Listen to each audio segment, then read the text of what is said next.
Hyderabad special layer தம் பிரியாணி ரொம்ப டேஸ்டான முறையில் ரொம்ப ஈஸியான மெத்தடில் சூப்பரான டேஸ்ட்டில் நம்ம இன்றைக்கி செய்ய போகிறோம். வீடியோ ஸ்கிப் பண்ணாமல் கடைசி வரையும் பாருங்கள். ப்ளீஸ் சப்ஸ்கிரைப் பண்ணலைன்னா சப்ஸ்கிரைப் பண்ணிக்கோங்க. கூடவே பெல் ஐக்கானையும் கிளிக் பண்ணி ஆள் கொடுத்துருங்க. வாங்க இதை எப்படி செய்கிறதுன்னு பார்க்கலாம். நாங்கள் 4 பேர் சாப்பிட்றதுக்காக நான் 4 லெக் பீஸ் எடுத்திருக்கேன். லெக் பீஸை நல்லா வாஷ் பண்ணிவிட்டு நம்ம இந்த பவுலில் சேர்த்துக்கலாம். நான் செய்ய போகிற பிரியாணியோட அளவு பார்த்தீங்கன்னா 1/2 கிலோ அரிசி எடுத்திருக்கேன். 1/2 கிலோ அரிசிக்கு 1/2 கிலோ அளவுக்கு லெக் பீஸ் எடுத்திருக்கேன். இதில் ஒரு 4 டேபிள் ஸ்பூன் அளவுக்கு இஞ்சி பூண்டு பேஸ்ட் சேர்த்துக்கலாம். 100 ml தயிர் சேர்த்துக்கலாம். கூடவே 5 பச்சை மிளகாய் சேர்த்துக்கலாம். இதில் நம்ம தயிர் அதிகமாக சேர்க்கணும். தக்காளியோடைய அளவு ரொம்ப கம்மியாக தான் சேர்க்கணும். நான் பெரிய சைஸ் தக்காளி ஒரு பழத்தை நல்லா பொடிசா கட் பண்ணிட்டு சேர்த்துக்கிறேன். 1/2 கைப்பிடி அளவுக்கு புதினா சேர்த்துக்கலாம். 1 கைப்பிடி அளவுக்கு மல்லித்தலை சேர்த்துக்கலாம். இதில் 1 எலுமிச்சம்பழ சாறை விதையை நீக்கிட்டு பிழிஞ்சு வச்சிருக்கேன். நம்ம ரைஸில் உப்பு போட்டு தான் நம்ம வேக வைக்க போகிறோம். இது சிக்கனுக்கு ஏற்ற மாதிரி நான் 1 டேபிள் ஸ்பூன் அளவுக்கு உப்பு சேர்க்குறேன். 1 டீஸ்பூன் அளவுக்கு மிளகாய் தூள் சேர்த்துக்கலாம். 2 டீஸ்பூன் அளவுக்கு பிரியாணி மசாலா சேர்த்துக்கலாம். இந்த பிரியாணி மசாலா நம்ம வீட்டிலே ரெடி பண்ணதான். இந்த வீடியோ சீக்கிரமே நான் உங்களுக்காக அப்லோட் பண்றேன். 2 டீஸ்பூன் அளவுக்கு பிரியாணி மசாலா சேர்த்துக்கலாம். மசாலா பொருள் எல்லாத்தையுமே நம்ம சேர்த்துட்டோம். இதை அப்படியே ஜென்ட்லா மிக்ஸ் பண்ணி விடணும். எல்லாமே நல்லா ஒன்று சேர கலந்து விடணும். நம்ம சேர்த்துருக்க மசாலா எல்லாமே ஈவனாக நல்லா கோட் ஆகணும். இந்த மசாலா பொருள் எல்லாமே சேர்த்து இதை கிட்டத்தட்ட நீங்கள் டைம் இருந்துச்சுன்னா 1/2 மணி நேரத்துக்கு நீங்கள் நல்லா ஊற விட்டுட்டீங்கன்னா அந்த சிக்கன்லாம் நல்லா சூப்பராக வெந்து வரும். இதை மூடி போட்டு ஊற வச்சிடலாம். 1/2 கிலோ அளவுக்கு பாஸ்மதி அரிசி எடுத்து வச்சுருக்கேன். இதை தண்ணியில் கழுவிட்டு 1/2 மணி நேரத்துக்கு நம்ம ஊற வைக்கணும். 1/2 மணி நேரம் எண்ணெய் நல்லா சூடானதுக்கப்புறம் நம்ம எடுத்து வச்சிருக்கிற முந்திரி பருப்பு, அதுக்கப்புறம் கிஸ்மிஸ் பழம், இதை ரெண்டையும் பொன்னிறமாக நம்ம பொரிச்சு எடுத்துக்கலாம்.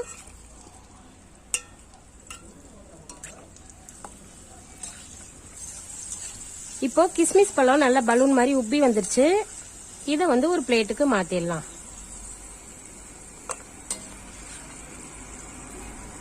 முந்திரி திராட்சையை பொரிச்சு எடுத்ததுக்கப்புறம் நம்ம அதே ஆயிலில் 3 மீடியம் சைஸ் வெங்காயத்தை நீளவாக்கில் கட் பண்ணியிருக்கேன். அதை சேர்த்ததுக்கப்புறம் நல்ல பொன்னிறமாக நல்லா பொரிஞ்சு வர்ற வரையும் நம்ம இதை வதக்கி வறுத்து எடுக்கணும். வெங்காயம் நல்ல கோல்டன் ப்ரௌன் கலரில் நல்ல பொன்னிறமாக பாருங்கள். இந்த அளவுக்கு நல்ல மொறுமொறுன்னு வெங்காயம் வதங்கணும். இப்போது நமக்கு வெங்காயம் ரெடி ஆயிடுச்சு. இதை ஒரு பிளேட்டுக்கு மாற்றிடலாம்.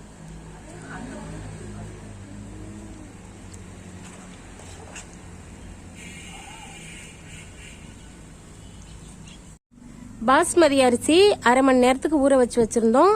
இப்போ நம்ம அதை வேக வைக்க போறோம். பாஸ்மதி நல்லா முழுகி வேகிற அளவுக்கு தண்ணி ஊற்றி வச்சிருக்கேன். இப்போ கேஸ் ஆன் பண்ணி தண்ணியை சூடு பண்ணிக்கிட்டு நம்ம இதில் 2 பிரிஞ்சி இலை சேர்த்துக்கலாம். 3 துண்டு அளவுக்கு பட்டை, 5 ஏலக்காய் சேர்த்துருக்கேன். இதில் கொஞ்சமாக மல்லி இலை சேர்த்துக்கலாம். கொஞ்சமாக புதினா தலை சேர்த்துக்கலாம். 1 டேபிள் ஸ்பூன் அளவுக்கு உப்பு சேர்க்குறேன். ஆல்ரெடி நம்ம சிக்கன்லேயும் நம்ம உப்பு சேர்த்துடணும். உப்பை ஒவ்வொரு ஸ்டெப்புக்கும் நம்ம கவனமாக பார்த்து சேர்க்கணும். இப்போ நம்ம உப்பு சேர்த்துடலாம். இப்போ இந்த தண்ணி ஒரு தடவை நல்லா மலமலன்னு கொதிக்கட்டும். கொதிச்சதுக்கப்புறம் நம்ம அரிசியை போட்டுக்கலாம். தண்ணி நல்லா கொதி வர ஆரம்பிச்சிருச்சு. நல்லா ஒரு 3-4 தடவை நல்லா சலசலன்னு கொதிக்குது. இந்த ஸ்டேஜில் நம்ம ஊற வச்சிருந்த பாஸ்மதி அரிசியை சேர்த்துக்கலாம். அரிசியை சேர்த்ததுக்கு அப்புறம் 1 டேபிள் ஸ்பூன் அளவுக்கு நெய் சேர்த்துக்கலாம். நல்ல வாசனையா இருக்கும்.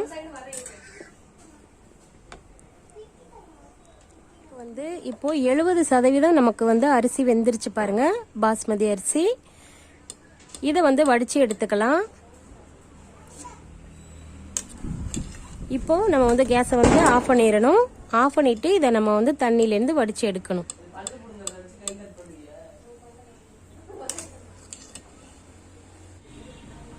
பாஸ்மதி அரிசியை நம்ம தண்ணியிலேருந்து வடித்து எடுத்துட்டோம். லேயர் பிரியாணி செய்கிறதுக்காக நம்ம வந்து இது போல் அடிகனமான பாத்திரத்தை எடுத்து வச்சுக்கணும். இன்னும் கேஸ் வந்து ஆன் பண்ணலை. இதில் வந்து நம்ம ஏற்கனவே நல்லா மிக்ஸ் பண்ணி ஊற வச்சிருக்கிற இந்த மசாலா, சிக்கன் மசாலாவை எல்லாத்தையுமே இதில் சேர்த்துக்கலாம். 2 டேபிள் ஸ்பூன் அளவுக்கு வந்து இதில் நெய் சேர்த்துக்கலாம். கேஸ் வந்து ஆன் பண்ணிட்டேன். இப்போ நம்ம வந்து ஃபர்ஸ்ட் லேயர் நம்ம வந்து அரிசியை வந்து சேர்த்துக்கலாம். அப்படியே மலைச்சாரல் மாதிரி அப்படியே தூவி விட்டுருங்க. கேஸ் வந்து நல்லா சிம் பண்ணிடுங்க.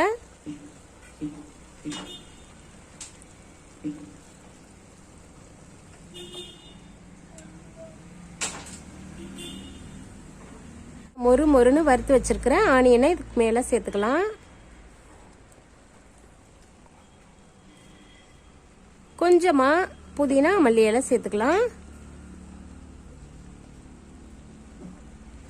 அடுத்த லேயர் நம்ம வந்து மறுபடியும் வேக வச்சிருக்க பாஸ்மதி ரைஸை வந்து சேர்த்துக்கலாம். அதுக்கப்புறம் நம்ம வந்து வறுத்து வச்சிருக்கிற ஆனியனை சேர்த்துக்கலாம். ஆனியன் பாருங்க, இந்த அளவுக்கு நல்ல மொறுன்னு வறுத்துருக்கணும். கொஞ்சமா புதினா இலை மல்லி இலை சேர்த்துக்கலாம். மொறுன்னு வறுத்து வச்சிருக்கிற முந்திரி பருப்பை இதில் சேர்த்துக்கலாம். இதெல்லாம் ஆப்ஷனல் தான், நீங்கள் விருப்பப்பட்டீங்கன்னா மட்டும் சேர்த்துக்கோங்க.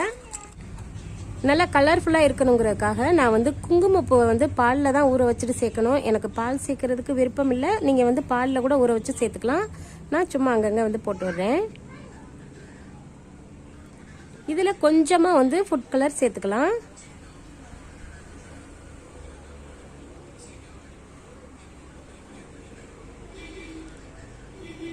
அவ்வளோதான். நம்ம எல்லாத்தையுமே நம்ம வந்து சேர்த்ததுக்கப்புறம் இதில் நல்லா கச்சின்னு ஒரு மூடி போட்டு மூடி வச்சிடணும். இது ஒரு 10 நிமிஷத்துக்கு மிதமான ஹீட்டில் வேக வச்சு எடுக்கணும்.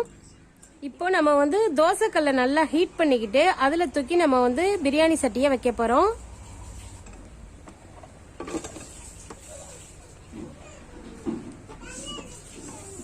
இதை வந்து ஒரு 10 நிமிஷத்துக்கு மிதமான ஹீட்டில் வேக வைக்கணும். இப்படி பண்ணாதான் இந்த பிரியாணி வந்து கரெக்டான பக்குவத்துக்கு வெந்து வரும். ஹைதராபாத் ஸ்பெஷல் லேயர் தம் பிரியாணி நல்ல பர்ஃபெக்டாக வெந்து ரெடி ஆயிடுச்சு. இந்த மெத்தடில் நீங்களும் வந்து செஞ்சு பாருங்கள், உங்களுக்கும் ரொம்ப சூப்பராக வரும். வாங்க இதை எப்படி சர்வ் பண்ணுறதுன்னு பார்க்கலாம். பாருங்கள், நம்மளுடைய ரைஸ் வந்து ஒன்று கூட உடையலை, அப்படியே உதிரியாக இருக்குது. நம்ம வந்து ஒவ்வொரு சின்ன டிப்ஸுகளையும் வந்து கரெக்டாக நம்ம வந்து ஃபாலோ பண்ணோம்னா இந்த மெத்தடில் ஹைதராபாத் லேயர் பிரியாணி சூப்பரான முறையில் நமக்கு பர்ஃபெக்டாக வெந்து வரும். இதே பக்குவத்தில் நீங்களும் செஞ்சு சாப்பிட்டு பார்த்துட்டு எப்படி இருந்துச்சுன்னு கண்டிப்பாக கமெண்டில் சொல்லுங்கள். இந்த வீடியோ உங்களுக்கு ரொம்ப பிடிச்சிருந்தா மற்றவங்களுக்கும் ஷேர் பண்ணுங்கள். மறக்காமல் நம்ம சேனல் ஹாஜிஸ் கிச்சனை சப்ஸ்கிரைப் பண்ணிக்கோங்க. கூடவே பெல் ஐக்கானையும் கிளிக் பண்ணி ஆல் கொடுத்துருங்க. தேங்க்யூ.